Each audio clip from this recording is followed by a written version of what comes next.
Hello, welcome to Converging Dialogues. This is Xavier Bonilla. On this episode, I am talking with Aynne Kokas. Aynne is the CKN professor at the Miller Center and an associate professor of media studies at the University of Virginia. Much of her research is around U.S. media and technology relations.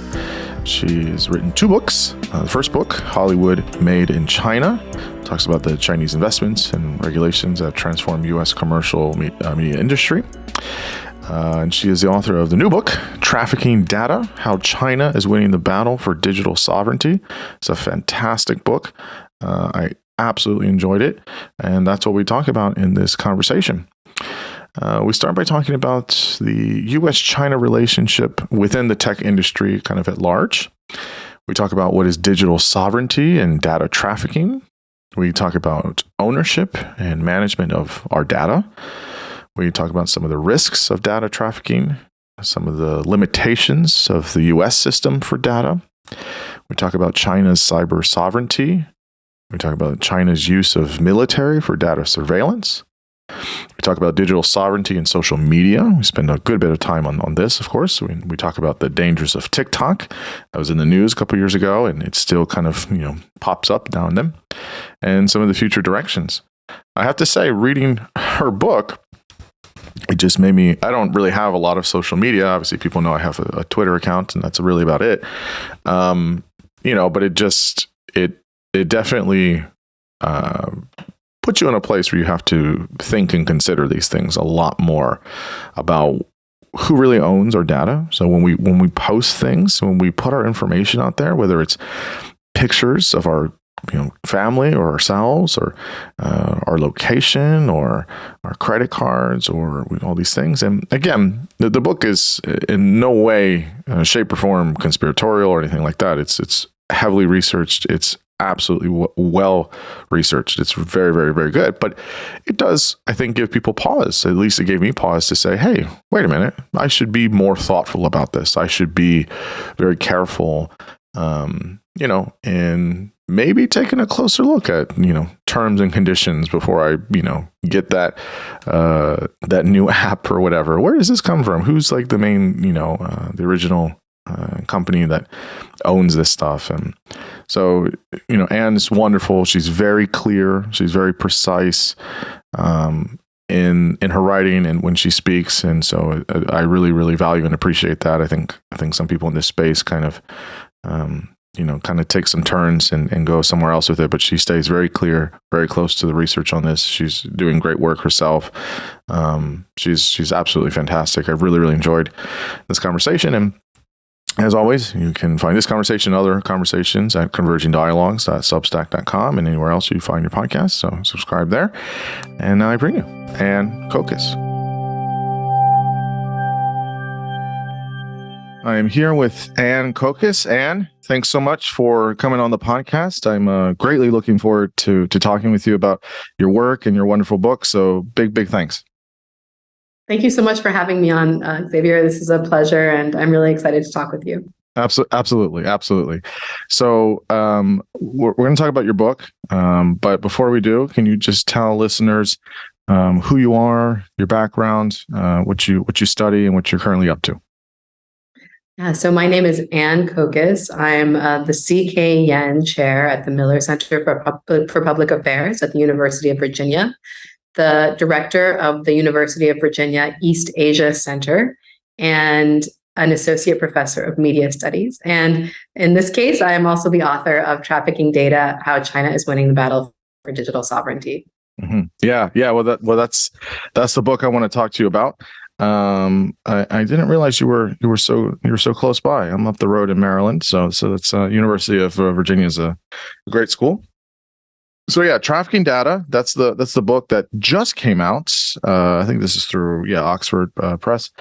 So I guess the first question is why why did you want to write a book about this stuff? Obviously, it's important in many ways, but I remember reading the book and I was thinking, ooh.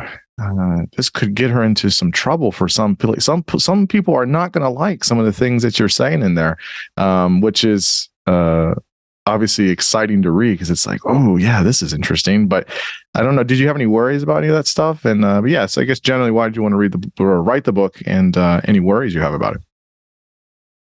Yeah. So there are a lot of reasons for both of those things. So the reason Yes. why I wrote the book is, in many ways, it's kind of a sequel to my first book, Hollywood Made in China, which argues that the size and scope of the Chinese market has shaped the behavior of the US media industries in a wide range of ways. And in this way, in this book, in Trafficking Data, I look at how the size and scope and influence of the Chinese market is shaping the US media and the US tech industry, specifically looking at things like social media platforms, gaming, and beyond entertainment, IoT devices, precision medicine, any kind of home devices that we might be using that gather our user data. Now, the first book that I wrote ended before I talked about Netflix and its networked entertainment platforms, because what I realized was it was a very different problem. Chinese or US firms were having a difficult time entering the Chinese market, and they were making concessions to Chinese regulators because of content requests. But there was a way to actually get around that. Because firms could just censor the content that they were distributing in China, or, as we're seeing now, also shift the type of content that they're distributing in the US in order to still meet the requirements of the Chinese market. But for networked platforms, that doesn't work, because the Chinese government is very skeptical of any data gathering that foreign firms can do in China. So the Netflix problem and the Disney problem are totally separate in that sense. Yeah, but it's the opposite it's got an inverse problem, because China is data collecting from on the US side, correct? But they don't like it when US or other places do it on their side. So there's this kind of weird, it's not a reciprocal collecting, if you will, is what's going on, right? No, it's very asymmetrical, and a lot of it has to do with the different ways in which the US and China conceive of what constitutes sovereign territory. So in China, there's this idea of cyber sovereignty. That's the Chinese term. The more general term is digital sovereignty, which I use in the title of the book, which is the idea that any kind of digital property or platform or data should be considered part of the oversight of the state. Now, in the US, we have this really robust Silicon Valley model where it's very difficult for even US government agencies to regulate companies that were funded and grew from the US market. So there's not that same idea of digital sovereignty in a US context. And your other question was I afraid of writing this book, and was I worried that people would get upset? And yeah, absolutely. Yeah. One of the last times I did field work in China was when I was there when Meng Wanzhou, the Huawei CFO, was arrested in Canada, and there were two Canadian researchers that were taken into Chinese custody right at that same time. And so it's really concerning, and it's a tough environment right now. But that being said, the Hong Kong national security law has a scope of including the entire world for potential national security violations. So things that I say here could make me subject to legal penalties in Hong Kong.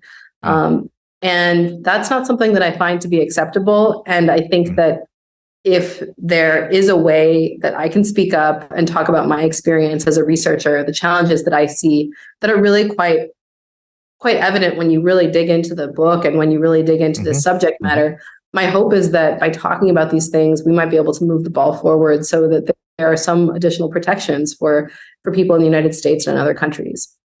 Yeah.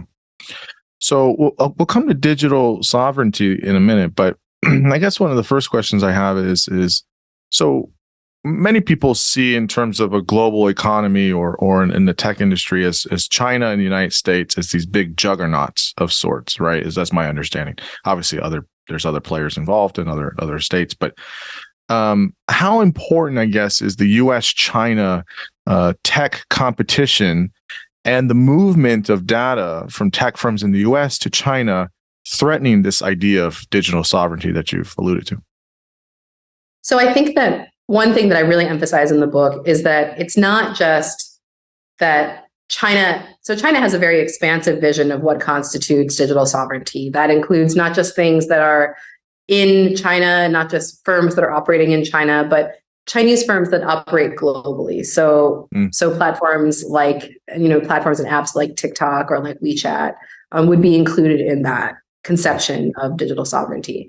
Now, in the US, there's a very weak conception of the relationship between the tech sector and governance. And in fact, there's a lot of skepticism and a lot of justified skepticism about US government oversight of people's personal and private information, in a way that there isn't necessarily skepticism of to the same degree of corporate oversight.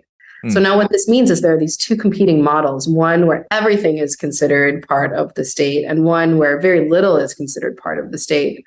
And these are the two countries that are also producing a wide range of our tech resources in terms of infrastructure, apps, technologists, and a lot of countries around the world are choosing between the US and China. So in addition to trade between the two countries, which is complicated in its own right, particularly in the US, where there are still Chinese firms very actively involved in a lot of sectors here, there's also the challenge that other countries face in choosing between, frankly, a very exploitative model that emerges out of Silicon Valley and a different type of exploitative model that emerges from China. And so it's not that there's this clear democratic consensus where the European Union is like, oh, we would obviously prefer to use American tech platforms because they come from, a democratic country. Like that's not their experience either. So it's a really interesting dynamic right now. Yeah, it's one of those things that I think for, I'm going to assume that most of the listeners here are kind of consumers of these products, right, from US and Chinese products. And so many people are, likely not aware of many of these dynamics and what's going on. It's just like, well, it's this app works and it's functional and it helps me get to do what I need to do and it makes my life easier. So why not? Whereas if things were maybe more transparent, or if some of the ways in which these things worked were more clear, it might give people some pause. But I still don't know. I wonder if there's a kind of like the trains left the station in terms of like to function in the real world. It almost feels like you have to use something, right? You can't not use some of these things, which just makes it a difficult place to be in when it comes to data privacy and protections and things like that, which we'll get to. Okay, so define for us digital sovereignty and data trafficking. You make these distinctions in the book, and why these are really important concepts for each person to know about. So digital sovereignty is the idea that technology, data, digital infrastructure is an extension of the state and something that the state has oversight over, and that it's part of the domain of a political entity. And there are different states have different definitions of what constitutes digital sovereignty that are more or less narrow. So China has a very expansive definition of what constitutes China's digital sovereignty. The United States has a more narrow definition of what constitutes U.S. digital sovereignty based on the type of oversight and the type of control that the government would have over the type of data that's being gathered, how it's being used, how algorithms are being developed, how specific forms of technology are working. And so each country is really in many ways right now thinking through what that actually means. So we see in India, there's a different definition of what constitutes digital sovereignty as well, one that's grounded in something called the Aadhaar system, which creates a form of digital citizenship that's grounded in people's ID cards and their processes through the lifespan, including health and other types of interactions with the state. Now, India is a democratic country, so it's not just that more kind of expansive definitions of digital sovereignty are aligned with one-party systems like we see in China. So because these are new technologies, we're seeing countries kind of figure it out for themselves based upon their relative positions of power globally, how much technology that individual country has developed, how much capacity they have for tech oversight, et cetera. Now, data trafficking is this idea that that countries can leverage data that's being gathered by platforms from outside of that country in order to expand their national power. Okay. So I guess the question I have about digital sovereignty is a few things here. So are we talking about who owns it, who owns the data? And you can say what data is or isn't, I guess, here, but or are we talking about who manages it or who governs it, right? So for example, let me give an example, maybe obviously people will look at social media and we'll get to that, right? So if I open an Instagram, if I open a TikTok account, but then all the way up to things like, right, everything is used digitally now, right? So my medical health record, my ID at the Motor Vehicle Association, my any of the wealth I may own or not own, or things like that, where when I do my taxes, but I guess anything that I guess gives our digital footprint in a space like China, where you have a one-party rule. Are we talking about, is it being managed or governed, or are we talking about who owns it? And so as soon as I participate in this system and I create a Google account, or I put my driver's license in a system of a database or whatever, that's no longer mine, or do I still own it, or things like that? More specifically, sorry, it's a complicated question, but more specifically is what's being stated on that distinction and what's actually happening, right? So of course you still own it, but actually you don't really. So kind of walk us through, I guess, those specifics. Yeah, so this is also an area where there's a lot of difference between different countries. So I'll walk you through the Chinese case, and then we can talk about how other countries differ. Mm-hmm. So for example, in China, all critical information infrastructure, which includes any very broadly defined information or data that's used for the functioning of society, must be stored on Chinese government-run servers. So even if it's technically owned by Apple or proprietary Apple data, for example, iCloud data, which might be something that an individual would consider to be their personal data, that Apple would also consider to be their data that could be monetized and used for their product. Mm-hmm. But all of that data must be stored on Chinese government-run servers. Mm-hmm. So management and access ultimately goes to the Chinese government in that case. Do they know that?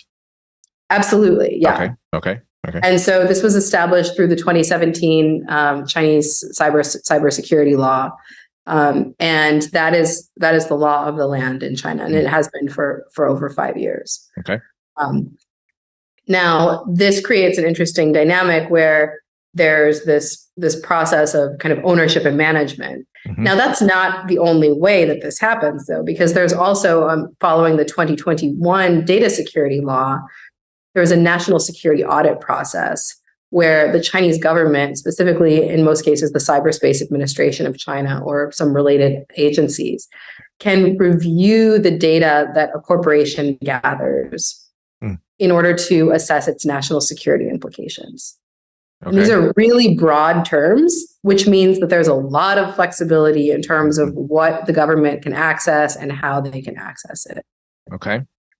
And then finally, there's another concept. These aren't the only mechanisms, but these are the ones that I think are, really prominent and just get discussed a lot. There's also something called military-civil fusion, which means that even beyond critical information infrastructure or beyond national security audits, the Chinese government can claim access to and authority over any tech products that are developed that might advance the interests of the Chinese military.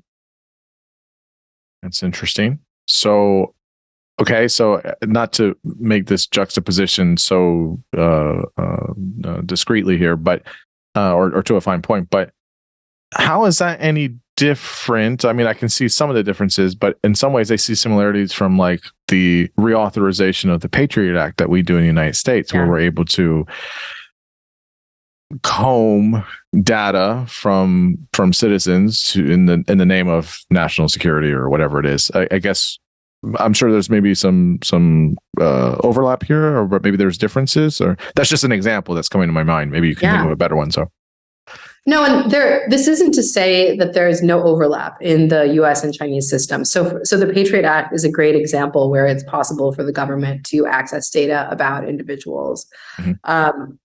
And so, for example, the Defense Production Act that became, a high profile during the COVID era for the creation of masks or for the vaccines was something that we could consider to be similar to civil military fusion. The main difference is the scale, and the capacity. So the control and oversight of all critical information infrastructure on government-run servers is a significant and incredibly expansive vision of what constitutes state data.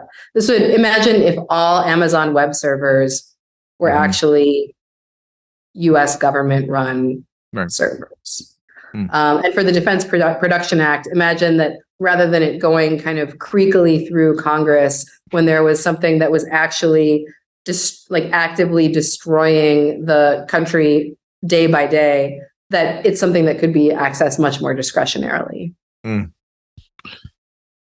So again, so back to the question of like, maybe this is the wrong question, but this ownership thing, right? So I get it.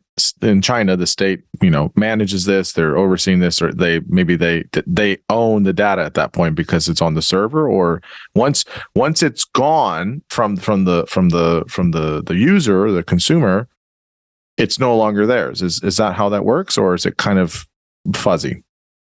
It's fuzzy in the sense that there still is an effort to keep some sort of semblance of private corporations. So, for example, ByteDance, the parent company of TikTok, is still a tech company. So they still have ownership and control of their data. It's not like it's being nationalized and combined with data from Tencent, at least not at this very moment or on a regular basis. Sure. There is that capacity. So if the Chinese government, the Chinese government has reserved that right. So it's not that couldn't happen. But right now, there's enough of an emphasis on preserving private industry to the degree that ByteDance data will be separate from Tencent data, for example. But the Chinese government, if, for example, they want to aggregate data from like the Chinese TikTok equivalent Douyin and WeChat, the Tencent social media app, could do that, and and actually arguably do that in the construction of things like health codes and COVID tracking for individuals. So there just has to be enough of a rationale, which and in this case we see, especially over the past few weeks, have seen the expansiveness of Chinese government surveillance following the recent COVID protests.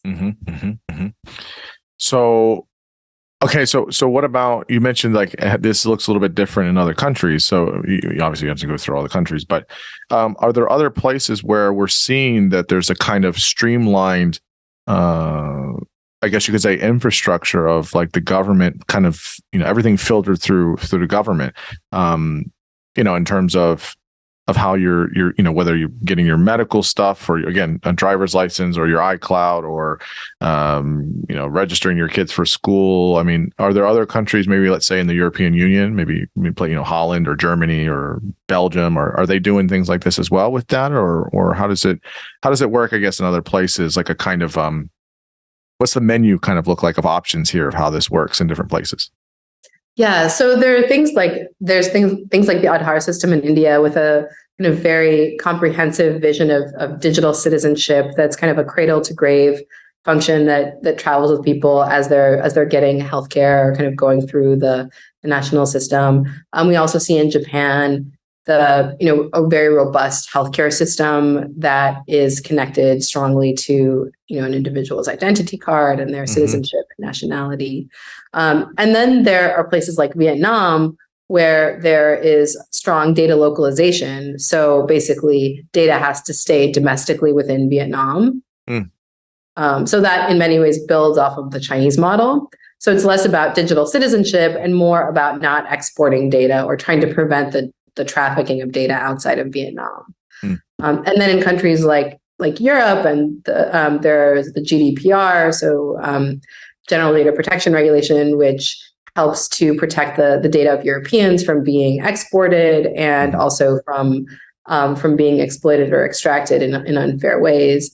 So that's another kind of form of digital citizenship that we see evolving. And Europe has a wide range of different types of laws that have been emerging over the past few years. Now, for listeners, I mean, I don't want it to become this like very reductionistic, one bit version of like private versus like national. I'm not saying that one is right or the other. I think there's probably pros and cons, if you will, to both. But I think there are some potentially very pernicious incentives or motives for some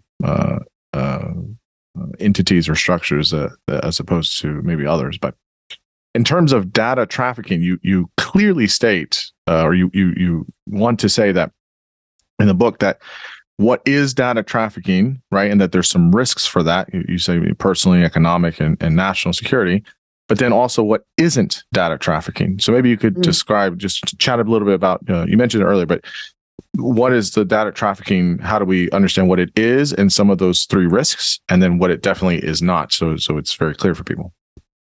Yeah, so data trafficking is when users share data with commercial platforms, and through unclear consent agreements and through unclear agreements with those corporations, they actually are subject to the movement of data across national borders without their consent, and then become subject to those other laws.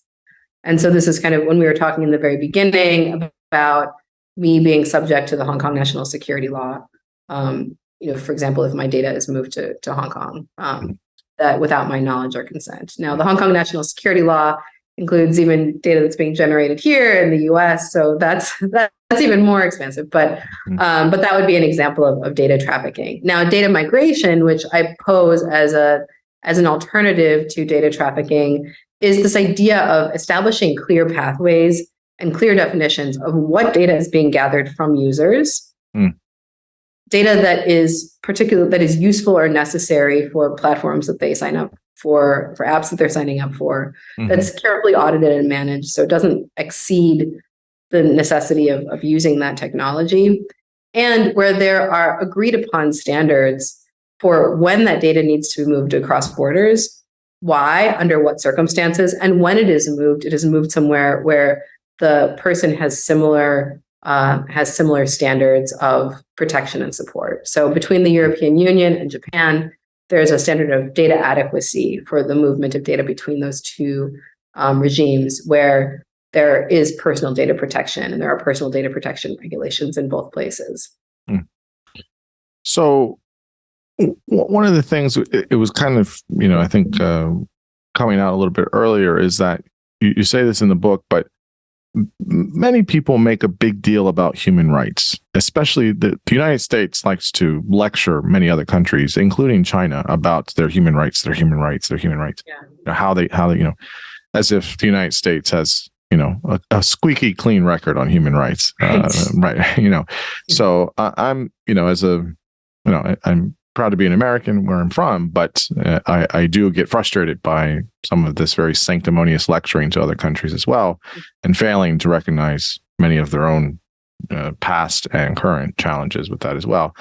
Granted, there's differences, and comparative types of suffering is, I think, not really helpful, but it's I think people shouldn't be so quick to lecture other countries per se, although we should call things out. So I get it, it's complicated. But what you say in the book is that the US and China both leverage power of government and corporate influence to alienate citizens from their data. So how are we understanding that fact and maybe not see things in such a pedestrian way of like good guys and bad guys kind of thing, but more of like, hey, wait a minute. Sure, the United States isn't a communist authoritarian government. It's, more probably oligarchical with some, flavoring of democracy, I guess, at this point. But, it's a democratic country. But even though the systems of government are different, they're both leveraging power of government and corporate influence for people's data. So how do we understand this kind of two-sided ways of things where it's like, you know what, there are not a lot of differences here. It's just, you can have maybe the same problem with different systems of government of sorts, is how I see it. So how do you explain this point? So the way that I see it is they're kind of complementary in a negative way. I haven't come up with a good way to say this, but I think of it as like the opposite of standing on the shoulders of giants. Yeah. Right. So Silicon Valley pioneered this extremely extractive system of user data gathering that has generated a lot of money and also undermined the American political system. And the Chinese government is leveraging that system to also extract data, but for the purposes of a more expansive vision of digital sovereignty. Now, in the meantime, actually, the Chinese government has put together a pretty robust system of consumer data privacy, protecting users from corporations. So Chinese citizens have actually better protection from corporate data extraction than Americans do. Now, granted, government data extraction and the amount of data that the government can get from Chinese citizens far exceeds anything that the U.S. government can get. Largely, I would argue, not because of lack of will, but because of technical capacity and investment in that technical capacity. So it's not that the U.S. government has no interest in this data about its citizens, but there are mechanisms there are democratic mechanisms that would prevent that. But also there are kind of organizational mechanisms, like we have this new ban by South Dakota of TikTok, and a ban from Maryland of certain Chinese apps. And I mean, this kind of lack of organization in itself is something that demonstrates a difficulty of developing this mass government data gathering effort, because it just doesn't exist in the same way in the US that it does in China. Well, yeah, I was going to ask you about that. I saw it come through yesterday. So my governor in the state of Maryland, and I think the article is in the Baltimore Sun, mentions some of the other states have done this as well, where I'm going to get this wrong. Larry Hogan, who's the outgoing governor of Maryland, put a ban on TikTok users for executive branches or offices or whatever, employees, I guess, when they're working for the state, is my understanding, something like that. Government devices. Excuse me, government devices, yes. Yeah. So I could use my private phone to access TikTok, but I couldn't use my government. State of Maryland, for example. Yeah. So, and then it kind of explains there's kind of this like piecemeal thing where some governors or some places, some states are doing this and other states aren't, and things like that.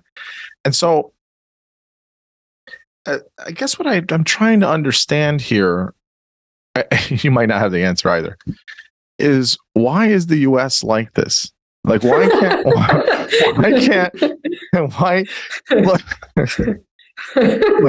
federalism? like I love a pluralistic liberalism in the United States, and we're federated and all that republic. I get all that. I get it. But like, if we can agree, I think most people would agree, like, hey, I don't want my data being stored in a Chinese government server with Chinese government officials looking at this, right? But we don't do that for Chinese citizens, or that my data is getting just thrown around without my knowledge or things like that. You're talking about okay, yeah, not what, pictures I have on Instagram, but we're talking about like my social security number or, really, really, really, really important things about a person's identity. And then how we're, everything is kind of digital nowadays. So we're talking about our, the most, intimate parts of our identity here. That's a serious thing. And I just don't know why enough people, I mean, there are definitely people that are very worried about this and are worried out loud about it and have put certain types of legislation for this, but not enough, right? Most people would be like, yeah, whatever. I have a Facebook, I have an Instagram, I have a TikTok. I just skip through the terms and conditions, accept, and, I make my videos or whatever. Or of course I'm going to get an Apple iPhone and I'm just going to click yes for the iCloud or all these things. And people don't put as much time into it. So I guess it's kind of my colloquial way of asking about the three limitations you mentioned of the U.S. system, which you say is the regulatory fragmentation, inconsistent policymaking, and balancing corporate profitability and data security. So just maybe talk about those limitations and why United States citizens can't take this maybe more seriously, I guess. Yeah, so this is a really interesting question. And just to clarify, it's not that that TikTok, for example, is storing your data on a Chinese government-run server. It's that TikTok's parent companies, partners, subsidiaries, et cetera, can have access to your user data. Okay, yeah. And we don't know the scale or scope to which that happens. Mm-hmm. So that I think it's different. So in China, for example, the data of Chinese platforms is stored on Chinese government-run servers. Mm-hmm. For the most part, there's been enough like political pressure that Chinese tech firms operating in the U.S. are not storing user data on Chinese government-run servers. They may be transferring that user data to China, where it's being used for algorithms and for engineering purposes. That's generally it. And obviously, each company is slightly different, and there's not full oversight. So I don't have complete and full information because I don't have that kind of proprietary corporate insight, which is part of the problem, right? Right. And so when we're talking about this effort to balance corporate profitability with security, this is where one of the challenges are, because corporations are resistant to are resistant to oversight and make the argument, oftentimes very compellingly, that more oversight means less profitability, and a lot of people are making a lot of money from the tech sector in the U.S., both in Silicon Valley and in Wall Street. Mm-hmm. Mm-hmm. So that's one part of it. There isn't a lot of incentive to really crack down hard on these companies when there are whole industries that are growing really rapidly from investment banking to the tech sector to influencing and advertising. So there are a lot of people who have very clear financial stakes in this issue.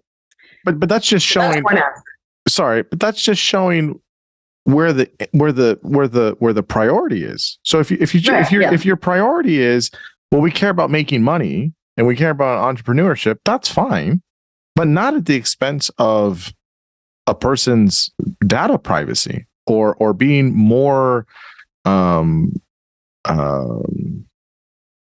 what's the word I'm looking for? To be more prudent about what we're using, how this data could potentially be used. That should also be important as well, no?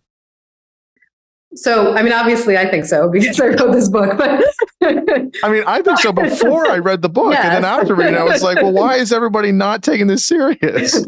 But actually, it's really internally consistent with how the U.S. deals with a lot of other questions. So, for example, climate change, which is something that I use as an analog to this data privacy question in the book.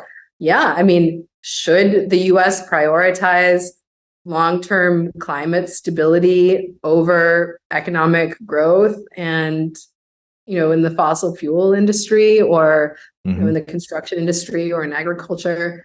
Yeah, I mean, arguably, this is an even bigger issue than data security. I mean, it's a pretty clear existential threat.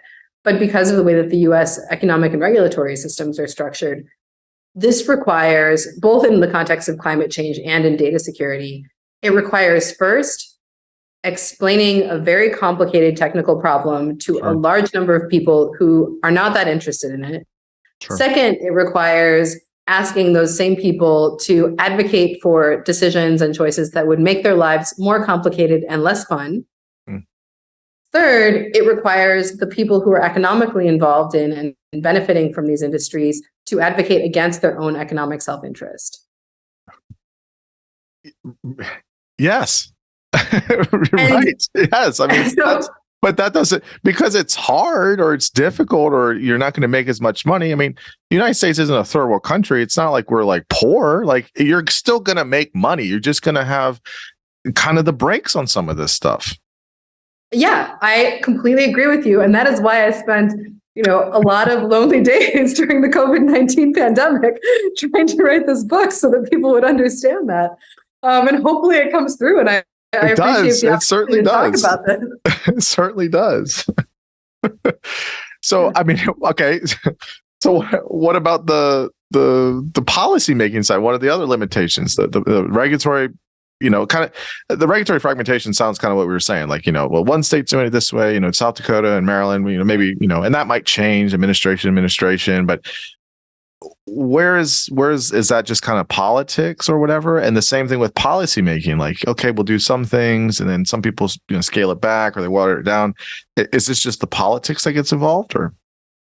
So there are a couple of different ways in which this happens. First of all, there's just the regulatory fragmentation of the U.S. system. We have, different branches of government, none of which really operate on a very long time horizon because we're dealing with the election cycle. So the longest we might have is a Senate term of 6 years. But in the Chinese government, we're talking about, they're making plans for the next 30 years when thinking about the development of technology. So that's an inherent limitation, this kind of time horizon question. And, there are long-term defense planning efforts in the US, largely in the US military, much less in an economic standpoint. But even those shift according to different administrations. So that's one part of it. The other part is that there's also regulatory fragmentation and in real time. So we have the different interests of different states. We have different parties. We have within different parties. So for example, the Democratic Party is not in agreement about these issues. There are, the California delegation has different perspectives on tech oversight than the Nebraska one does because they are funded and their campaigns are funded in different ways with different money. And so, and for example, in the Republican context, we have, we have someone like Marco Rubio who's trying to ban TikTok, and this is like kind of a major rallying cry. But then there are also people who are, really heavily into the pro-life debates who want, a different kind of data oversight to be able to track reproduction and to track these kind of personal bodily autonomy issues. And so that's a whole nother aspect that's not related to data privacy as much as it is to like a whole other can of worms within the US political landscape. Are you telling me that a major political party isn't consistent with its own things that it wants to do? No, say it ain't so. There's no way. Yeah, I know. It's crazy. It's so crazy. I know that it will be a shock. That will be the major shocking takeaway for all of your listeners. Oh, it's very frustrating. It's very, very frustrating. Yeah, but I mean, hopefully people are getting a clear sense or picture now of, what's at stake and what kind of some of the potential costs here are.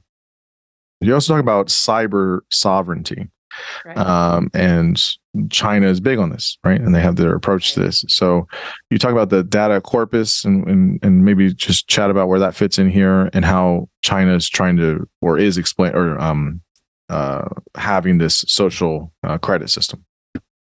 Yeah. So the Chinese government, this idea of cyber sovereignty is really expansive, and it includes basically building a data double, or this is a term from John Cheney-Lippold, but basically building a double of the society in data and in user data. So gathering information about people, about their movement, about their health, about their finances, and integrating all of that into something called the social credit system. Now, realistically, right now, it's more like social credit systems, like multiple systems that are kind of operating in parallel at different cities and according to, using different types of platforms, and they're slowly becoming integrated.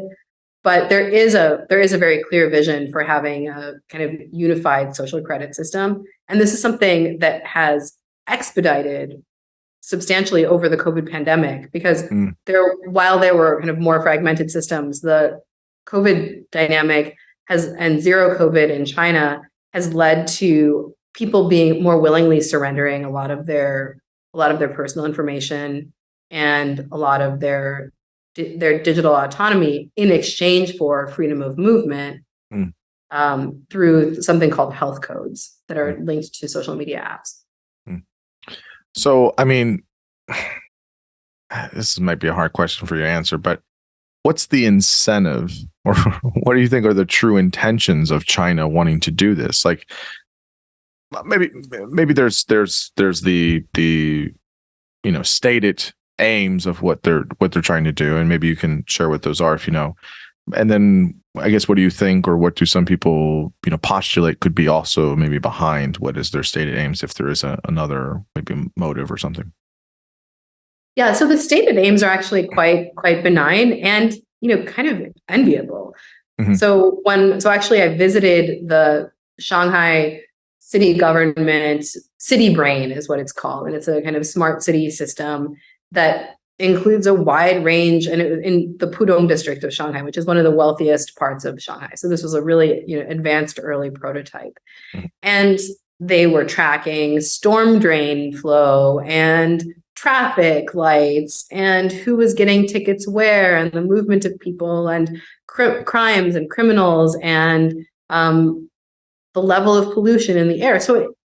And it's most innocuous, and actually it's most efficient. It's supposed to be a way to have better municipal management and better social management, so that there's less traffic, so that there's less crime, so that there's less flooding when there's a storm, things like that. Really kind of tactical mechanisms to improve social function. It's like a Minority Report. They can well, okay, so yes, but also there are places like, so for example, the city of Hangzhou, where Alibaba is headquartered, has terrible traffic. Okay. And the Alibaba smart city system improved the flow of traffic in Hangzhou.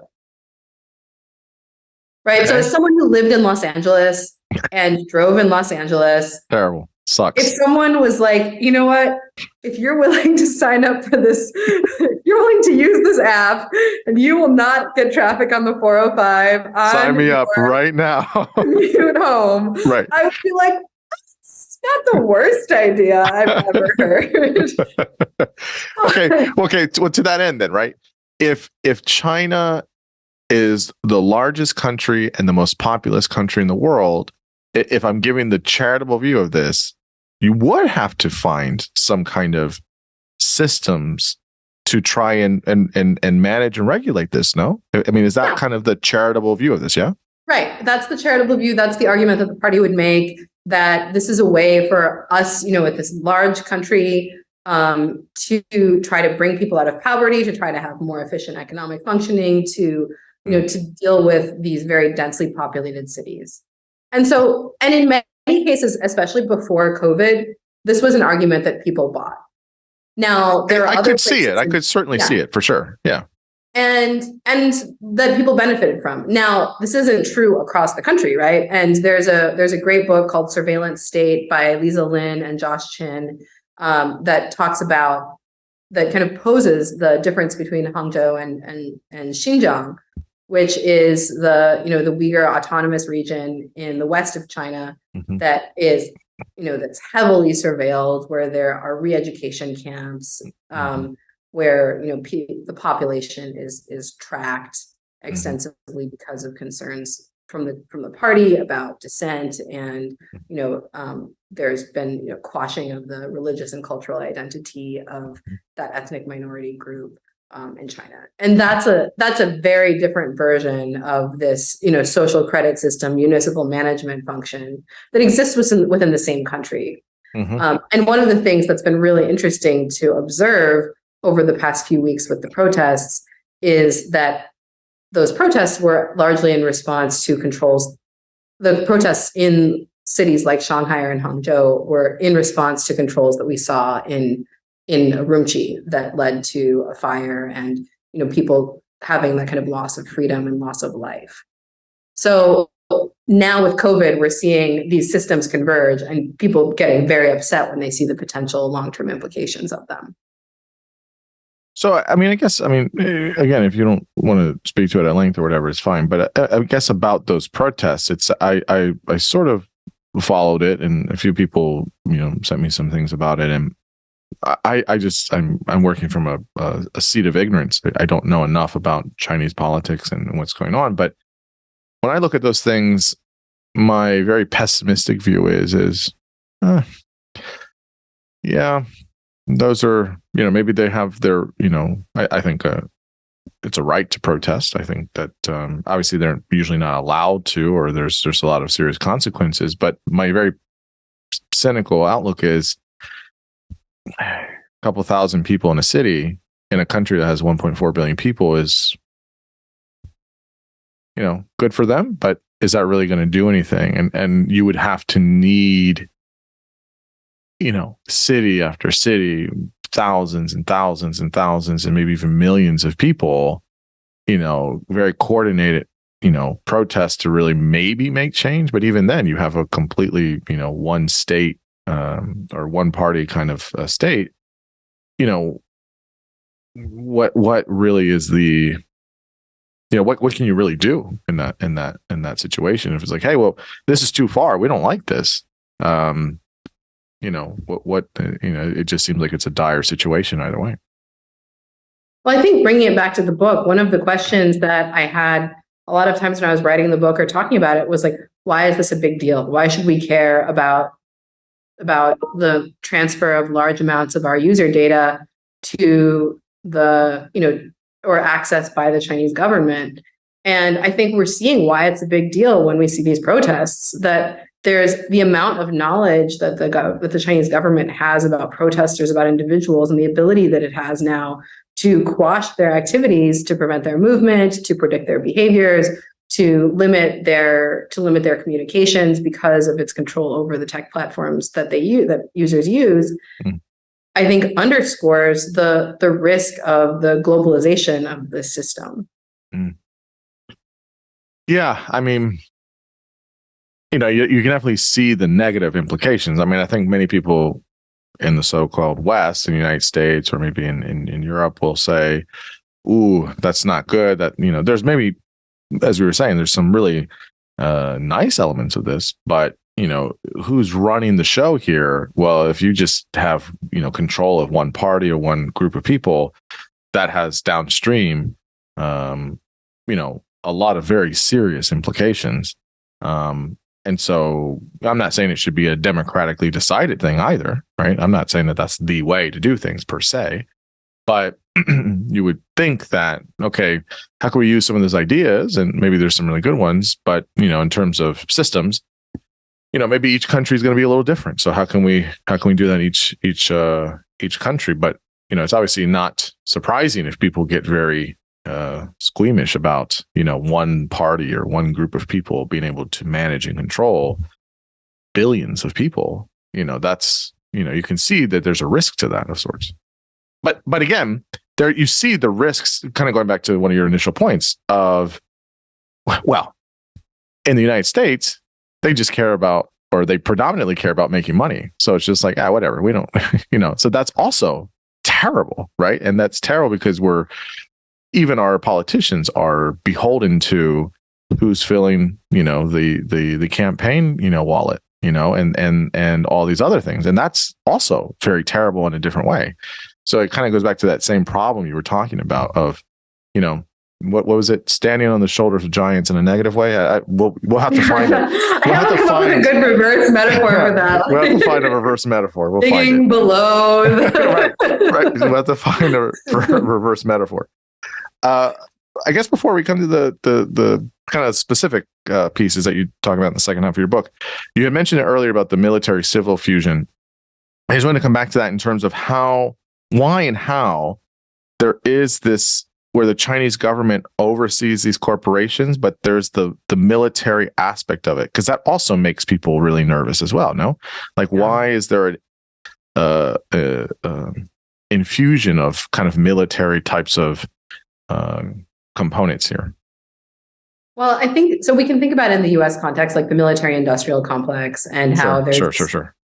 movement back and forth of people from the U.S. military into defense contractors, and the support that defense contractors have for massive wars that U.S. has fought. So that's its own kind of problem in a U.S. context. Yeah, and in some ways is indicative of the U.S. of the structure of power in the U.S. where defense contractors wield a disproportionate amount of power relative to the U.S. military. And there's this kind of symbiosis between those private corporations and the public sector. And what we see in China is something that's slightly reversed, where Chinese tech firms are growing and have a huge amount of power and have become an engine of Chinese growth, but they never exceed the power or authority or control of the Chinese military. And indeed, they're actually dependent on their existence, not just defense contractors, but companies like Tencent, which is responsible for WeChat, as well as a lot of different gaming companies in the U.S. and elsewhere, dependent on kind of continued permission from the Chinese military and the party for their existence. And so that is a very different type of relationship in terms of the relative power structure. Yeah, it makes a lot of sense. It does seem like it's the inverse, and it just seems like that's the case in a lot of these situations between U.S. and China. We're just seeing basically, similar issues or similar goals, but just done differently. One, in the United States, it is more privatized, as much as all of the stale, Red Scare tactics the Republican Party still uses, and whinging on and on and on about, communism from the Democrats or liberals, actually, and in reality, the United States does have a lot of privatization, and they do have a lot of that with corporations, when you're comparing it globally, and China has the opposite. And you can see there is really, really horrible things with both systems, right? There's potential, as we've illuminated, some really good aspects too of both of these as well. And it becomes, it doesn't seem like one works completely well. I should say, it doesn't seem like it works the most ethically or morally. And maybe that's not the right kind of lens for it, or people aren't considering that, but they both have issues in that way. And so it's interesting how you have these two, again, big powerhouses, playing along with each other, and they know certain things about each other, and they do this or they don't do that. But I guess, how does that, continue to work, right? So, was it, so at the time of recording, this is, early December, was it the China? It wasn't the Chinese president. Who was here? Didn't Biden meet with a Chinese diplomat or something like that? I saw something about this recently, or he was out somewhere. Biden recently met with Chinese President Xi Jinping in Bali. That's what it is. Yes. I guess currently, there's another book to be written about the history of U.S. and China relations and things like that. But currently, many books, yeah, even more recently. But where do you think? I guess how is, just because I'm thinking about it kind of on a macro level, between China and the U.S. and with the Biden administration, how is this being handled? Some of these issues about cyber sovereignty and data protection, things like that. There's other issues, but on this issue specifically, how do you think that conversation is being had? Yeah, I mean, I think that the Biden administration is doing what they can. I mean, there are a lot of really smart people in the Biden administration who understand these issues intimately. The main issue are the three kind of larger structural concerns that I outlined. The regulatory fragmentation, the time horizon, and the competition between business and government political interests. So, for example, the Biden administration has introduced several executive orders that are designed to enhance data oversight of platforms that are gathering user data in the U.S. Both firms that are operating domestically, as well as firms that have international interests. So that's great, but it also depends on there being enough resources to execute those executive orders, which, when Congress has the appropriation authority, becomes tricky when Congress doesn't come to agreement on these issues. There's also the fact that we're in 2022 and there's a presidential election in 2024. And while the good news about a lot of these issues is, even though there's not necessarily agreement between the Republican Party and the Democratic Party, there's not so much disagreement that it's something that can't be moved forward in like 2023 or 24. Not like something like immigration or or abortion, where it's there becomes these really, really big challenges and making any kind of statements about them moving closer to the election. So there's that. So I think that even though they're doing a good job, they still face these kind of structural limitations of states doing their own thing, different agencies doing their own thing, the time horizon that a president just faces by definition. Yeah, well, and sometimes, like, just as an example, I'm not trying to make a political statement here one way or the other. I've done that plenty in the past here, but if Biden wins a re-election, you could imagine then, year 5, okay, I know I got 4 more years. I've already laid some of the groundwork. Then you could do more things with that because you're not running again. Most presidents do this. I mean, Obama more recently did a lot of stuff year 7 and year 8, that he could kind of, he had political capital to spend, essentially. So maybe something like that, if in this current example, if, Biden's, got another 4 years there, maybe that might be something where it's like, okay, we've already done some of this, and then we can maybe see how that goes, because that point it would be close to 2030. So that would be advantageous to do, I'd imagine.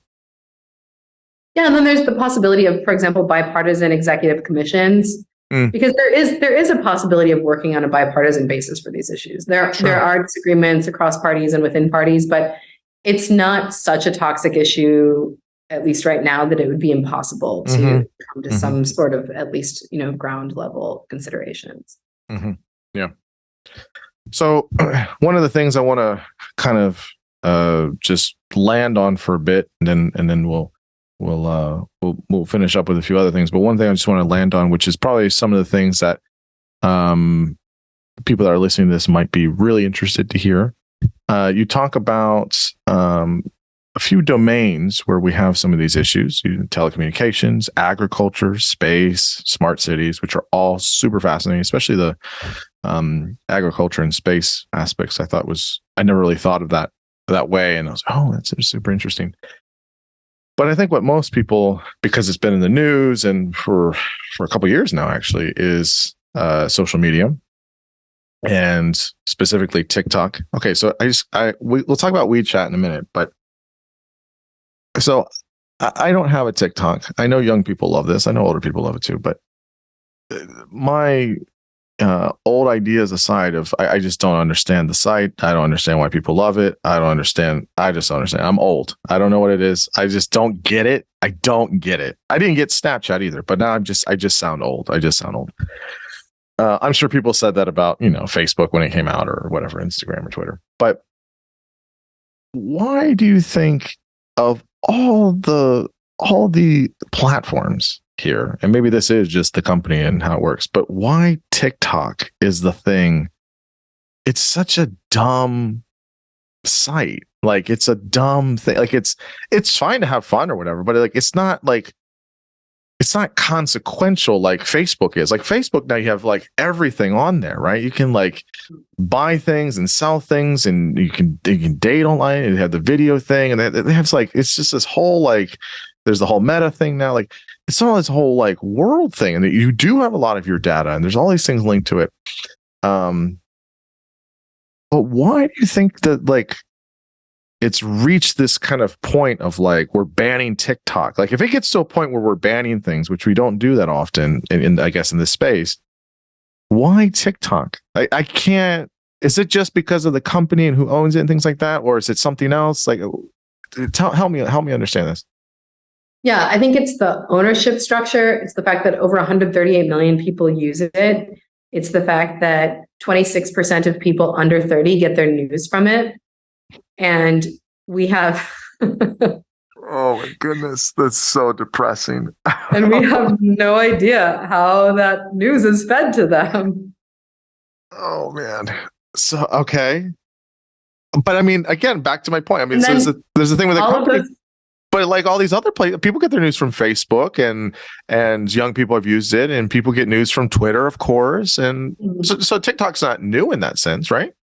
No. So, and then think about again, when we think about the Chinese government's expansive vision of cyber sovereignty, digital sovereignty, those 138 million users have TikTok downloaded on their phone, and it's gathering information about their biometrics, their voices, their contacts, their videos, their likes, their preferences. As a user, actually, one of my friends is always an early adopter of a lot of tech platforms, and she was like, I'm going to take this weekend and figure out and have TikTok get to know me, and I want to see how long it takes. And she had set aside a weekend for this to happen, and she was like, in 2 hours, the videos that I was getting were things that I was like, were revealing basically my deepest, darkest secrets about myself to me by the app.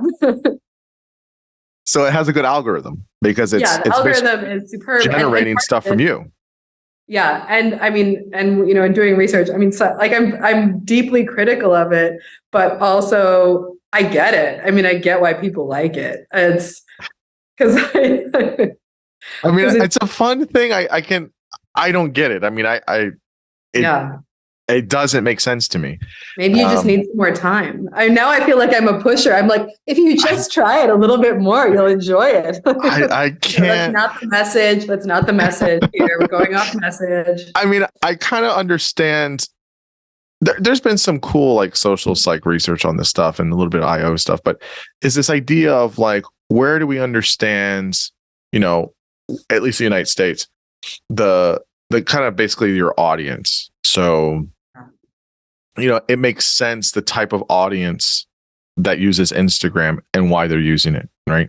So, kind of a 25 to 40, 45 or whatever. It's just millennials, right? Millennials are using Instagram, maybe partly because that's where they came up with it. But, Twitter is all over the place. It's got, people that, are older and younger, and, it's a different type of kind of audience. So I get it that young people like TikTok and Snapchat. If you're young, like it's fun. Like I can conceptually get it. For me, I don't get it, but maybe it's just again because I'm just an old millennial. I don't know, but it's one of those things where it's like, but that doesn't always fit. I mean, there are people that aren't Gen Z that use TikTok. I know people that are older than me that use TikTok, and that's interesting to me. I guess from a human behavior standpoint, it's the idea of, I don't know. It's very hard to understand the idea of what it's giving for people, of looking at these videos, and anytime somebody shows it to me, there's just too much stimulus on the screen at one point. It's just, there's like the very obnoxious voice. There's the words on the screen, and then somebody's doing something, and then there's lights, and there's all these things, and it's like 10 seconds, and then it's gone, or I guess it's longer now. But it's like, what did I just watch? I can't even time to like process it. I can understand, I guess, why it's fulfilling or fun for people of sorts, but at the same time, I don't get it. So but all that to say, I mean, it makes sense that it's generating all of this data from like different things, your face, I don't know if it's your voice, your body movements, your, all of your things, your likes, all this stuff. Is that what makes it dangerous, or I guess what makes it risky, I guess you could say? And that, and the fact that we don't know, it's not clear where that data could be shared, and also the possibility that the app can gather information about your phone, like from your phone. Oh, so like your pictures, your videos, your contacts, your passwords, like, it's so that, and this is one of the reasons behind why there's concern and why government agencies might be acting, because, whenever you download an app on your phone, you could be subjecting yourself to security risks because of that particular app. So these risks aren't going on with Facebook, WhatsApp, Instagram, because I know that's all the same company now, I guess, or whatever, or Snapchat, or what are the other ones? What am I missing? I think those are the big, or Twitter. That those same things aren't going on, or how is TikTok different here? Well, so TikTok is different in its relationship to ByteDance, the fact that ByteDance is its parent company and ByteDance's relationship with the Chinese government. So that's one key area.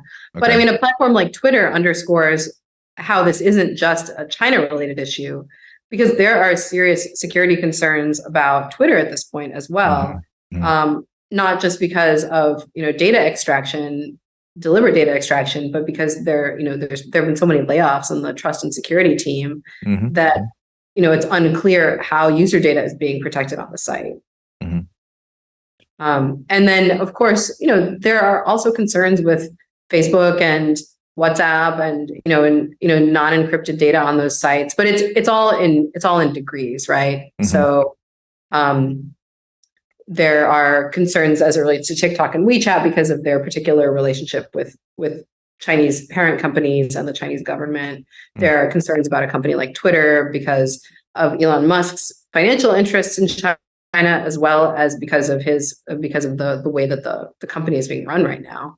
And then, obviously there are security risks associated with Facebook. I mean, the entire 2016 election demonstrated that, we can't necessarily trust that platform's algorithm in looking out for the best interests of, society. So I'll come back to some of those other platforms, but just with TikTok for a minute. So again, it's the fact that it's using a lot of your data and the Chinese government can see it, right? So it's not necessarily being stored on their servers over there, but that they can see it and possibly share it, the data that's being gathered because of the parent company ByteDance. So the argument that I make is that the Chinese government makes a claim to that data. So that it's theirs.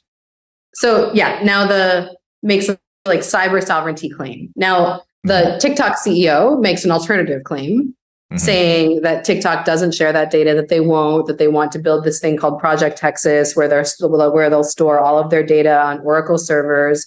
But then we're also relying on Oracle to not be pressured by the Chinese government. Oracle, which has large investments in China. We're also relying on the fact that those TikTok statements are reliable, and that we can trust them with very little oversight, power, or control.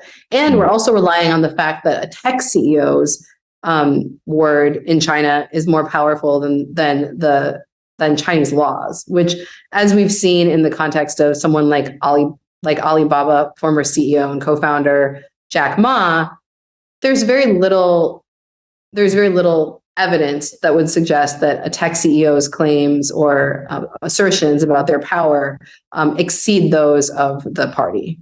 Yeah, because it's not how it is here in the United States, right? It's much different, right? In a way where, yeah, I mean, people disappear if you say the wrong things or whatever, you say the wrong things out loud, or there'll be certain penalties or whatever. So I mean, it's hard to really, I mean, I agree. I mean, of course a tech CEO is going to say, yeah, we have it on our servers. Of course they do. But downstream and how all of these things are connected, what about their, like you're saying, like with Oracle servers or the parent company or whatever, how is that going to be managed as well? So maybe TikTok and say, yeah, well, we did, our hands are clean, but what Oracle does or what other group does, we can't control that, and that's also problematic as well. So President Trump had the ban on, or he banned it, or he was very close to banning it. How did it go again? I can't remember. There was an executive order, and there was immediate lawsuits following it. So the executive order never took effect. So look, I mean, I get it. I know there's, he's a very polarizing figure, and, for some people he's, the devil himself, and for other people he's Jesus Christ himself, like whatever, like the political stuff aside, isn't this I don't want to say a right thing to do, but isn't this not a bad idea to do? Like, hey, until we figure this out, maybe let's like not use this for a minute, and like whatever, like you'll be fine if you can't do a TikTok video. I mean, obviously there's all the political stuff, right? Like there's just, for some people, no matter what he does, it's just going to be, like drowning cats or whatever. Like, I get it politically and stuff, but like, if that was anybody else, let me put it that way. If that was, President, Bush or Obama or Clinton or, whatever, maybe that would have been, like, yeah, of course we need to. So maybe there's that piece of it, but is that not an idea to consider? Like, hey, until everything kind of gets sorted out, maybe we should just not use this for a minute. Yeah, I mean, I think that the main reason why that idea got pushed back was not because there isn't widespread bipartisan concern about TikTok, which there is it's largely like, how does this work within the American political system and within the American economic system? We're not typically in the business of banning companies, number one, and definitely not in the business of banning companies that undergird like multiple industries and small businesses and other tech companies and advertisers. And that's really where a lot of this kind of came to a head. It wasn't just TikTok that was advocating for itself. It was influencers, and it was advertisers, and it was users who were really frustrated and angry that this platform that they had come to rely on during the pandemic was under threat. And we had the tearful, long hair, long nail influencer videos about like, this is my livelihood and the whole thing. I mean, you don't want to deal with that politically. That's terrible. Yes. I mean, look, I get it, I think, but I mean, it is one of those things where it's, again, I'm not saying it was a right or wrong decision. I'm just saying, why wouldn't that be considered, I guess? Or, where do we put the e-brake on this, of sorts? Yeah. And I mean, I think that the banning TikTok is something, and I'm not really speaking out of turn here. I mean, there have been politicians on both sides of the aisle who have asserted that this is a good idea. I think the main question becomes like, technically, what does this look like? And how is it possible to do this in such a way that it still maintains stability in the U.S. economic system? So at the time, for example, of the TikTok ban, there was also the Trump TikTok ban executive order. There was also a discussion of banning WeChat, which arguably is even kind of more problematic than TikTok. There's even more widespread documentation of censorship and user data gathering on WeChat than there is on TikTok. But WeChat is the only way in which people can reliably communicate with people in China in real time. And so so even if there was an argument for why, from a security standpoint, it would make sense to ban WeChat, from a practical standpoint or an economic standpoint or a social standpoint, it's really hard to do. Yeah. But with WeChat, though, I mean, that is controlled by the Chinese government, right? Like that data, they control that, right? Well, so it's a similar structure, a similar relationship. So Tencent is WeChat's parent company. Tencent is the parent company. So Tencent has a political relationship with the Chinese government. They are involved in China's military AI efforts. But also it's a private tech company that's invested in a lot of different companies around the world, including in the gaming industry in the US, which I talk about in the book. I guess one other question I have here on this, well, I'll close the loophole on TikTok. So you don't have to answer if you don't want to, but if you had young children, let's say you had minors. I know, I think some listeners might want to know this. I mean, would you be recommending them to have their own personal TikTok? Oh my gosh. Okay, so I get this question every single time I talk about the book. I'm sure you do. I'm sure you do. And I don't have kids, and I'm so grateful that I don't, because I teach a class on the data ethics of TikTok at the University of Virginia, where we read the terms of service in the class. Okay, that's interesting. And the poor students, they read it, they're like, "Professor, I do not want TikTok having my biometrics or all of this information about me. Yet I don't know how I do this without getting rid of my entire social life." Yeah, I know. It's a huge thing. It's really, really hard. So I would say it depends on the age of the kid. I mean, my preference would be like never get on any tech platform. So preserve yourself and take care of yourself. But I would say definitely no one, if I had kids, I would really struggle, under the age of 15 or 16, just because of the kind of psychological effects we've seen, not just with TikTok, but with a whole host of other platforms. But I also recognize that this might not be, a realistic assessment, which is one of the reasons why in the book I advocate for the importance of, more data privacy, more data protection, and more algorithmic transparency, so that parents and their kids don't have to be the ones that are making these decisions, learning, like reading my book in order to know, should my kid be on TikTok or not? I mean, this shouldn't be the level of research that people have to do to answer this question. Well, people should read your book, but yes, of course, if they want to just get a social media platform, they shouldn't have to read a book to interpret it for them or explain it or elucidate something. So that yes, of course, that's preposterous. I guess just real quick. What about I don't think you mentioned the book. Maybe you do. There's this new thing about the AI art. Have you heard? You've heard of this? Oh yeah. I don't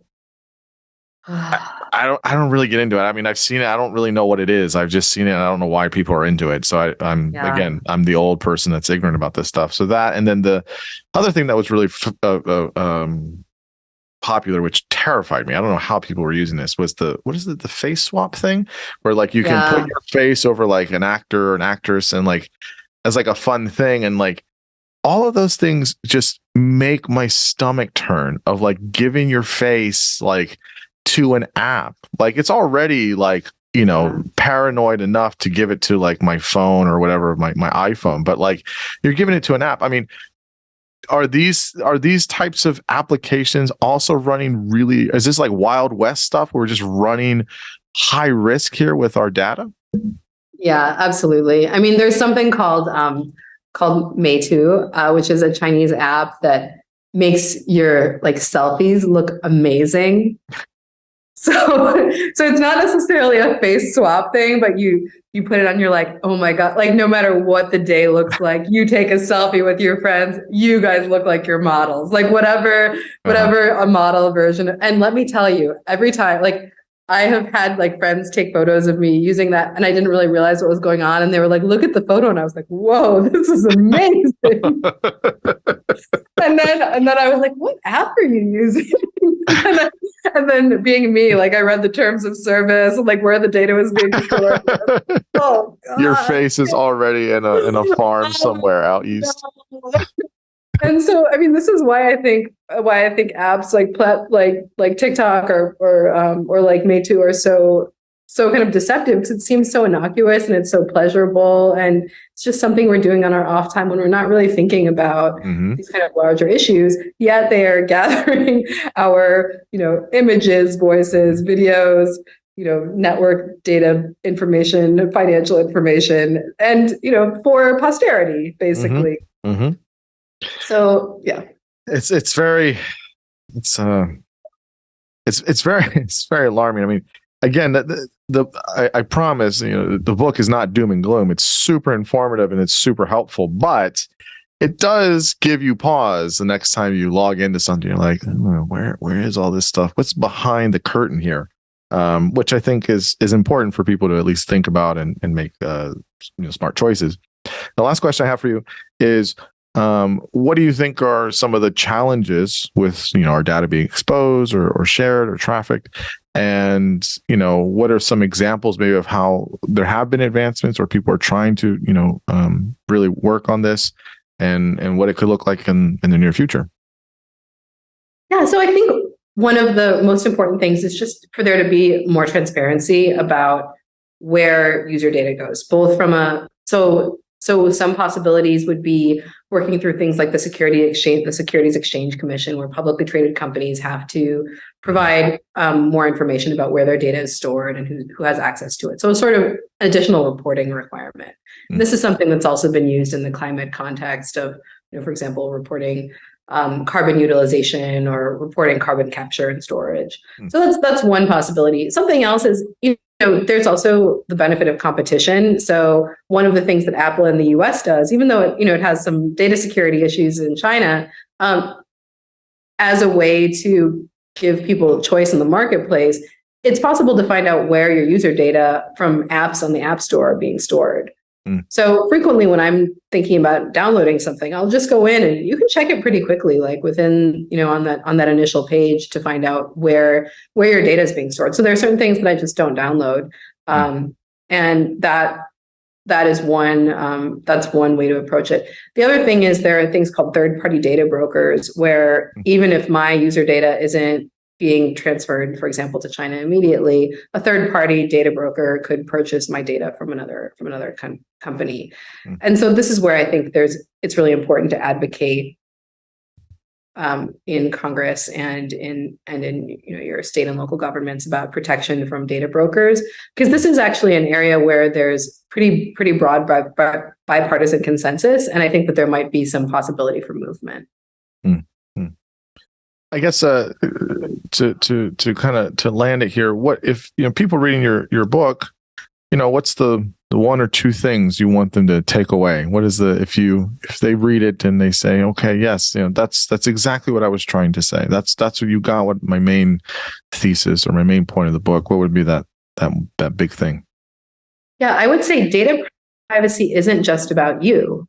It's not just about your personal data privacy. It's about the impact of all of the data that's being gathered about your society, about your community, and how that can be used for economic and national security purposes. So when we make decisions, don't just think about whether or not you are afraid of your data being exploited, but think about how the data of your society could change elections or, the global balance of power. Yeah, no, that's a very, very, I think, wise thing to think about. The book is called Trafficking Data: How China is Winning the Battle for Digital Sovereignty. It's out everywhere. It's through Oxford University Press. Where can people find you? And can they find you on TikTok? Find your TikTok page, or where's where's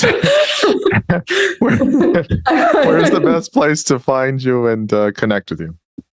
Yeah, I'm not on TikTok. I am still on Twitter though much more hesitantly, and probably going to. But on Twitter at Aynne Kokas. You can also find me on at the University of Virginia at our East Asia Center, where I'd urge all of you to take a look. We've got some great programming coming up, and also at the Miller Center for Public Affairs at the University of Virginia. I do a lot of events and programming there as well. Yeah, that's wonderful. And I mean, it's been such a delight to talk to you. I really was looking forward to the conversation and didn't disappoint, and your book's fabulous. So thank you for all the work you're doing and the book you've written. And it really was such a joy to talk to you. Well, thank you so much. I had a great time, and it's been a pleasure to talk. Thank you so much for taking time to speak. Yes, of course.